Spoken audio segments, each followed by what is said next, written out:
This movie tells a story about Tom and Alice, a husband and wife whose weekend in a mid-century modern vacation rental turns deadly. Tom discovers that the owner is a psychopath with a backyard of buried secrets and designs on his wife. This movie has a promising start. Unfortunately, at the halfway point, it turns silly, relying on stale cliches and an unsatisfying ending.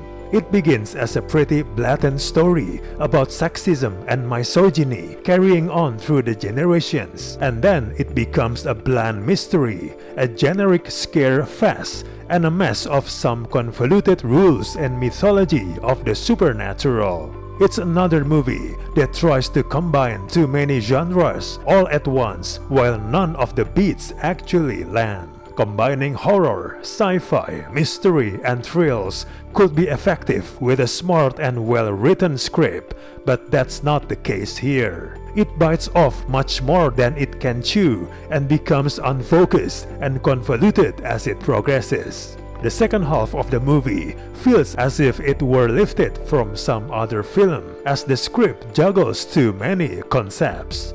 The narrative also operates as a classic haunted house story, which is where things fall apart. We get familiar cinematic tricks as spooky images and ghostly apparitions start to pop up around each corner, with our protagonist searching around the house in classic horror movie fashion. There's a poorly developed subplot about Tom and Alice who suffer from marital problems, as he wants to settle down and have kids while she wants to continue her career as a doctor. There's also a plot thread implying Tom has been cheating on Alice that is dropped and goes nowhere. There's a big question mark about the movie's decision to sideline Alice into a long night at the hospital, while at the same time, Tom encounters common visions of murder victims from the past. The movie doesn't give the audience much of a reason to care about Tom, Alice, or anything on screen for that matter. The same goes for Tom's fate, which provides a tool for the big showdown, which feels cheap and betrays the movie's good first half.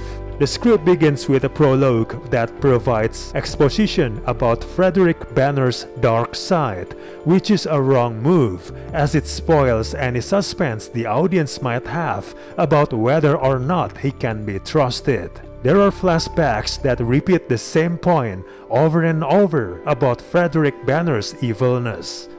At some point, the movie decides the mechanics of the story are more important than what exists beneath them. Those mechanics veer to the nearly inexplicable, so much so that even the movie seems struggling to make sense of what its characters are doing or have just accomplished. The movie eventually becomes a routine tedium, which is a shame because the first act does set up what could have been an intriguing horror movie. Overall, this movie is underdeveloped as it has a lot of ideas but has trouble keeping all the plates spinning.